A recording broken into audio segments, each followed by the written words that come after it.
Hello অ্যাসপাইন্ট, আজকে যে আবাসিক ব্যাচটা স্টার্ট করা হয়েছে তোমরা সকলেই জানো যে বছরে আমরা দুটো ব্যাচ লঞ্চ করি।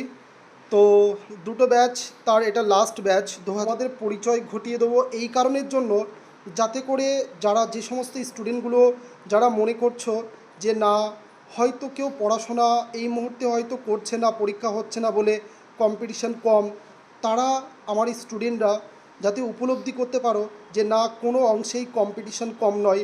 কারণ যে সমস্ত ছেলেগুলো যারা নতুন আছে এবং পুরনো আছে, যাদের বয়স হয়ে গেছে, ওরা কিন্তু লাগাতার পড়ছে, কারণ ওদেরকে কিছু একটা পেতেই হবে। তো চলো এদের মুখ থেকে শুনে নিই যে এরা কোথা থেকে এসেছে, পড়ে কেমন লাগছে। দুদিন ক্লাস হয়ে গেছে, রাইট? পড়ে কেমন এদের ফিল হচ্ছে। প্রথমে আমি জিজ্ঞেস করব এদের দুজনকে, যেহেতু লেডিস ফার্স্ট। আচ্ছা, তুমি বলো তুমি কোথা থেকে এসেছো এবং তোমার নাম কি, আর তুমি কোন এক্সামের জন্য খাটছো, তুমি বলো। আমি অম্বিকা কালনা থেকে এসেছি। আমার নাম লতিকা মণ্ডল। আমি ডাব্লিউপি কেটির জন্য পড়াশোনা করি। আচ্ছা, তো লতিকা, তুমি আজকে প্রথম পড়লে এবং তুমি আমার আবাসিক ব্যাচের স্টুডেন্ট, মানে তুমি এখানে থাকো দিয়ে পড়াশোনা করো। আচ্ছা বলো লতিকা, তোমার পড়ে কেমন ফিল হলো? আজকে তুমি কী কী সাবজেক্ট পড়লে আমার কাছে? পড়ে খুব ভালো লাগলো। আজকে জিআই করলাম, আর বায়োলজি করলাম, আর জিওগ্রাফি করলাম। আচ্ছা, তো এখনও পড়া যদিও হবে, তো বলো দেখি লতিকা, তুমি বলো তোমার রিজনিংয়ে আজকে কোন চ্যাপ্টার করানো হলো? দিক নির্ণয়। দিক নির্ণয়। কেমন তোমার মনে হলো? একটা খাতা পেনের কি দরকার হবে পরীক্ষা হলে গিয়ে? না না। মানে যে এরকম ছবি আঁকে সবাই, ওগুলো কি দরকার, প্রয়োজন পড়বে? না না। ইয়েস। তো সর্বমোট তোমার কেমন ফিল হচ্ছে, ভালো না খারাপ? খুব ভালো লাগছে। ওকে, থ্যাংক ইউ। তো শোনো লতিকা, তো যে সমস্ত মেয়েরা মানে এরা পড়াশোনা হয়তো হীনমন্যতায় ভুগছে, পড়াশোনা করছে না, বিশেষ করে মেয়েরা, তো তাদেরকে তুমি কি উপদেশ দিতে চাও? যে তোমার কি মনে হয় যে অনেক মেয়ে পড়ছে তাই না এরকম করে, তোমার কি ফিল হয়, তাদের উদ্দেশ্যে কি বলতে চাও তুমি? আমি বলতে চাই সবাইকে যে চেষ্টা করো, তোমাদেরও হবে। Yes, good good good good. আচ্ছা, তোমার নাম বলো। মালদা থেকে এসেছো। আচ্ছা, তো তুমি আবাসিকের ব্যাচের স্টুডেন্ট, তোমার পড়ে কেমন ফিল হচ্ছে বলো?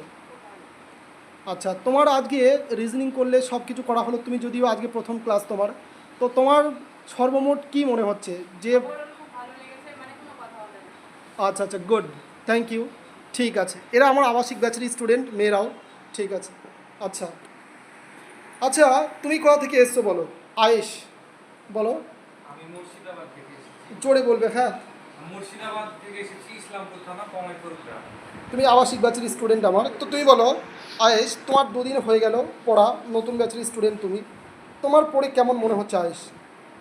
স্যার, আমি তো অনেক সমস্যার মধ্যে ছিলাম, প্রশ্ন কেমন হবে, গাইডলাইন্সের একটা ব্যাপার ছিল, তো এখানে এসে স্যার সমস্তগুলোই আমার পরিপূর্ণতা পাচ্ছি মনে হচ্ছে। আচ্ছা, তোমার, আচ্ছা বলো, আমরা কি অঙ্ক রিজনিং যেগুলো করাই সব কিছু, তোমার কি মনে হয় যে পুরো প্রাচীনকালের সেই নিয়ম আমরা এখনও রেখেছি, নাকি তোমার মনে হয় যে মডার্ন টেকনিক আমরা ইউজ করি? আমরা স্যার মডার্ন টেকনিক ইউজ করি, এবং আগের যে অঙ্কগুলো আমরা করে এসেছি তার থেকে এখানে নতুন কিছু শিখতে পারছি, নতুন পদ্ধতিগুলো অর্জন করছি। আচ্ছা, আজ তোমার ওভারঅল কি মনে হচ্ছে আয়েশ, তুমি পাবে? তোমার এখন থেকে তোমার কি ফুল মনে হচ্ছে দুদিনই, তোমার কি মনে হচ্ছে যে এবার 100% করতেই হবে? ইয়েস আর নো? Yes sir. গুড, এই কনফিডেন্স দরকার আমার। তুই বলো ভাই, তোমার বাড়ি কোথায়? কোথায়, জোরে? তেঁতুল বিড়াইয়া। তোমার দুদিন পড়া হয়ে গেল, তোমার পড়ে কেমন ফিল হচ্ছে বলো? আচ্ছা, এবার তুমি বলো কোথা থেকে এসছো ভাই? স্যার, আমি হুগলি জেলার অন্তর্গত আলিশহর গ্রাম থেকে আসছি। আচ্ছা, তোমার নাম? অর্ণব হাসদা। অর্ণব হাসদা। তুই কোন পরীক্ষার জন্য খাটছো অর্ণব? WP KPR group. আচ্ছা, তুমি এখানেই থাকো, আমার আবাসিক ব্যাচের স্টুডেন্ট। অর্ণব, তুমি দুদিন পড়লে, তোমার পড়ে কি মনে হয়েছে বলো? খুব ভালো লাগছে পড়ে। মানে আগে যেগুলো জানতাম না, এখন নতুন কিছু জানতে পারছি। আচ্ছা, অঙ্ক রিজনিং আমরা যেভাবে পড়াচ্ছি, তোমার কি মনে হচ্ছে? স্যার, নতুন কিছু শিখছি, মানে কত তাড়াতাড়ি করতে পারবো সেগুলো শেখা হচ্ছে। তোমার এনজয় ফিল হচ্ছে? ইয়েস আর নো? গুড। আচ্ছা অর্ণব, তুমি কনফিডেন্স সহকারে বলবে, দুদিন যে পড়লে তুমি, তোমার কি মনে হচ্ছে তুমি এবার পাবে কি পাবে না? ইয়েস আর নো? কনফিডেন্টলি বলছি স্যার, পাবো। ইয়েস। আর আমি তোমাকে বললাম, এটা আমি তোমাকে সত্য প্রমাণ করে দেখাবো। এটা আমার একটা চ্যালেঞ্জ, এটা যুবক টিচারের চ্যালেঞ্জ, রাইট? তুমি বলো ভাই, কোথা থেকে এসছো? জোরে। বাঁকুড়া জেলা থেকে এসেছি। পুলিশ কি করে হবে? ধরো আগুন লেগে গেছে, কি করে চেঁচাবে তুমি?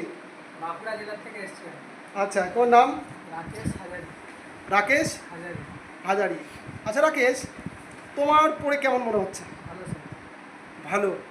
তো আচ্ছা, তোমার কেমন ফিল হচ্ছে এবার? ভালো ভালো লাগে। আমার একটা জিনিস শুনতে চাই, হবে কি হবে না? হবে। Good, super. তোমার নাম কি ভাই? জোরে বলো, কোথা থেকে এসছো? আচ্ছা, মালদা। আচ্ছা, তো তোমার স্ট্রিম কি ছিল বলো? আচ্ছা, তুমি ডাব্লিউপি এবং কেপির জন্য খাটছো। আচ্ছা, তুমি বলো, তুমি তো তোমার ব্যাকগ্রাউন্ড ছিল সায়েন্স। আচ্ছা, তো তুমি বলো অঙ্ক রিজনিং তোমার কেমন ফিল হচ্ছে? মোটামুটি অন্যান্য আমি নিজে থেকে আগে বাড়িতে পড়তাম, সেই নিয়ম আমি পড়েছি, ওটা ছিল একটা ভেরি লং, মানে একটা লং ছিল, এখন সেটার থেকে একটু শর্ট উপায়ে করা যাচ্ছে, যা পরীক্ষার জন্য খুবই উপকারী। ইয়েস। আর লেভেলেও সেটা হচ্ছে। তোমার কেমন ফিল হচ্ছে ওভারঅল সাবজেক্ট যদি বলা হয় সব কিছু, তোমার কেমন মনে হচ্ছে? আগের থেকে বাড়ি থেকে এখানে লেভেলটা একটু বুস্ট। ইয়েস, ঠিক আছে, থ্যাংক ইউ। তাহলে তুমি মালদার ছেলেদের উদ্দেশ্যে কি বলতে চাও? তুমি তো সদূর মালদা থেকে এসেছো পড়তে, মেয়েরাও এসছে মালদা থেকে। ঠিক আছে, আচ্ছা বলো, এই যে জায়গাগুলোতে তুমি আছো, এই জায়গাগুলো কেমন শান্ত সৃষ্ট বলো? আমাদের এলাকা থেকে আমাদের এলাকায় যা হয় এখানে কিছুই নেই। কোনো আওয়াজ ফাওয়াজ কিছু আসে এখানে? ইয়েস। আচ্ছা বলো, তুমি কোথা থেকে এসছো ভাই? মুর্শিদাবাদ স্যার। জোরে বলো। মুর্শিদাবাদ স্যার। মুর্শিদাবাদ। এরা দুজন কিন্তু বলে রাখি এসএসসি জিডিতে এরা কিন্তু অল্পর জন্য বাদ চলে গেছে এসএসসি জিডি পরীক্ষায়। আচ্ছা, তো বলো ভাই, তোমার পরে কেমন ফিল হচ্ছে? ভালো লাগছে স্যার। জোরে বলো। খুবই ভালো লাগছে স্যার। আচ্ছা, ম্যাথ রিজনিং হ্যাঁ, ইংলিশ স্যার, সব কিছু বলো। সবকিছু ভালো স্যার। আচ্ছা, গুড, পেতেই হবে এবার কি। পেতে হবে। গুড। তুমি কোথা থেকে আসছো? মুর্শিদাবাদ থেকে আচ্ছা, তোমার নাম বলো। তাকদির শেখ, তাকদির শেখ। তাকদির, তুমি কোন পরীক্ষার জন্য খাটছো? WP KP. আচ্ছা, কেমন লাগছে বলো? আমাদের পড়ানোর ধরন, পড়া? এই পড়া থেকে আমি বুঝতে পারছি কনফিডেন্সটা বেড়েছে, আর পাস করবো এটা পরীক্ষায়। ইয়েস, গুড, সাবাস। আচ্ছা বলো, তুই কোথা থেকে এসছো? আমি নর্থ চব্বিশ পরগনা থেকে এসেছি। নর্থ চব্বিশ পরগনা। আচ্ছা, কেমন লাগছে তোমার? খুব ভালো লাগছে। আগের থেকে আচ্ছা। আমি বাড়িতে প্রিপারেশন করতাম, তার থেকে আচ্ছা, যারা বলো যে একটু বয়স হলে আমাদের আর পড়তে ভালো লাগে না, তাদের বলি, যদি মানসিক যদি একটা চাপ প্রেশার থাকে, তা সত্ত্বেও কিন্তু মানে জয় করা যায় মানে সব কিছু। তার প্রকৃষ্ট উদাহরণ হচ্ছে এই দাদা। এ দাদা কিন্তু একটু বয়স হয়ে গেছে, মানে 29 তুমি ধরতে পারো, তো 29-30 বয়সে তারা কিন্তু হাল ছাড়েনি। দাদা এর মনের অক্লান্ত চেষ্টা, মানে কঠোর হার্ড ওয়ার্ক, এটা কিন্তু এই বয়সটা দাদার হার মানিয়ে দেবে, আর এটা দাদা করেই ছাড়বে। তো আমি আশা করবো দাদাকে যে দেখাতেই হবে তোমাকে যে এবার তুমি পাবে। বলো, তোমার কি মনে হয়, ইয়েস আর নো? ইয়েস। গুড, জোরে বলো, ইয়েস আর নো। গুড। আচ্ছা, সরি। আচ্ছা, তুমি কোথা থেকে এসছো ভাই? তুমি তোমাকে সুজি, তুমি কোথা থেকে এসছো ভাই? চাঁদপুর দেবগ্রাম। চাঁদপুর দেবগ্রাম। আর তুমি প্রথমে এসছো আজকে, ঠিক আছে। আচ্ছা, তুমি কোথা থেকে এসছো ভাই? আচ্ছা সজল, তুমি বলো তোমার পড়ে কেমন মনে হচ্ছে? আমাদের টেকনিক কেমন মনে হচ্ছে তোমার? আচ্ছা, যথেষ্ট ভালো, ঠিক আছে। তো স্টুডেন্ট, আমি এই প্রসঙ্গে তোমাদের দু এক কথা কিন্তু বলতে চাই। কি বলতে চাই দেখো, এখানে যে সমস্ত স্টুডেন্টগুলো এরা অনেক দূর থেকে, মালদা মানে কাছে নয়, পুরুলিয়া মানে কাছে নয়, রমেশের বাড়ি কোথায়? বাঁকুড়া। বাঁকুড়া মানে কাছে নয়। মালদার মেয়েরাও এসছে, মালদা কালনা এগুলো কিন্তু কাছে নয়। কিন্তু কি জিনিস, এদেরকে অত দূর থেকে মা বাবার ভালোবাসা থেকে বাড়ির টাটকা টাটকা মাছ, ডিম, সবজি এগুলো খাওয়া ছেড়ে দিয়ে ও কেন এখানে সবজি ভাত, ডাল ভাত খেতে সদূর দূর থেকে এখানে চলে এসেছে? কিসের টানে? একটাই উদ্দেশ্য, একটাই লক্ষ্য। এদের লক্ষ্য কিন্তু স্থির। দেখো, কম্পিটিটিভ এক্সামে পাস করার যেটা মূল মন্ত্র, সেটা হচ্ছে লক্ষ্য স্থির করতে হবে, অর্থাৎ এম তোমাকে সঠিক করতে হবে। আর এরা কিন্তু সেই জিনিসটা কিন্তু করে ফেলেছে।